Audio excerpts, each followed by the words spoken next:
Howdy guys, and welcome back. So I figured something out and I'd like to share it with you. So a little bit of backstory. I was out on a knife sharpening route and I had with me this, not specifically this, but a Ken Onion Work Sharp Edition sharpener with this type of belt attachment on it.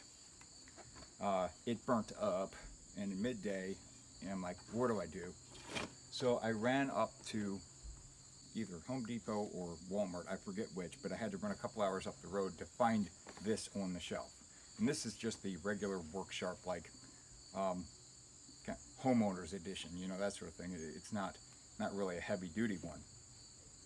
So the problem was that the belts from, okay, yeah, kind of rephrase here.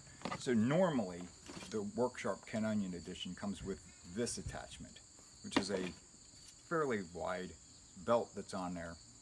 That belt won't fit on this smaller one. It's too wide, and I think it's also too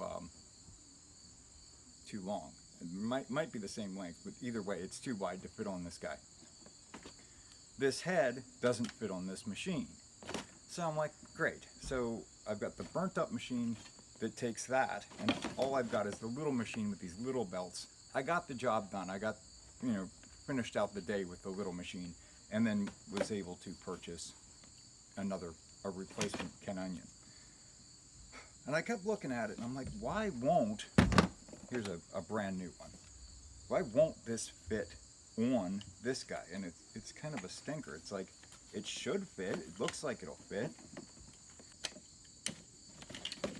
Alright, so it's about the right size, it just doesn't interface with this guy at all. And it's like, what is stopping this from going on here?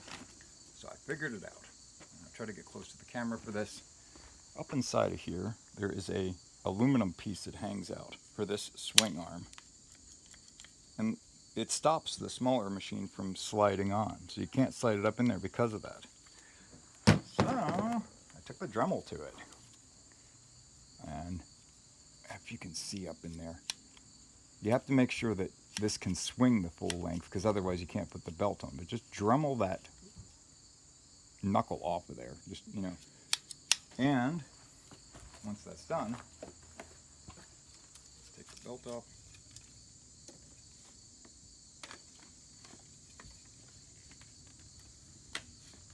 It pops right on, and it works just fine too,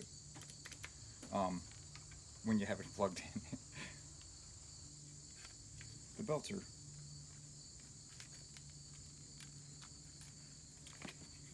push up on that guy, pop your belt on, you are good to go. And yes, I tried that, so works great. I'd say probably overloading that motor a little bit with a wider belt, but if this is just something that you have, like maybe just a honing belt on, that you're just making one pass, like if I'm doing 15 knives, and this machine starts getting pretty hot, so you got to kind of try to lighten the load. So I use a big belt sander, then I step it down to this one.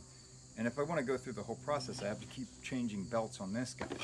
So it would be nice just to be able to do one of the steps on those 15 knives on this guy, so that this way this one's not getting so hot. So I'm not just running it constantly. So cool little setup. It's nice to know that that'll work, and I'm sure there's a lot of people that are frustrated that that won't fit, but it will if you try hard enough.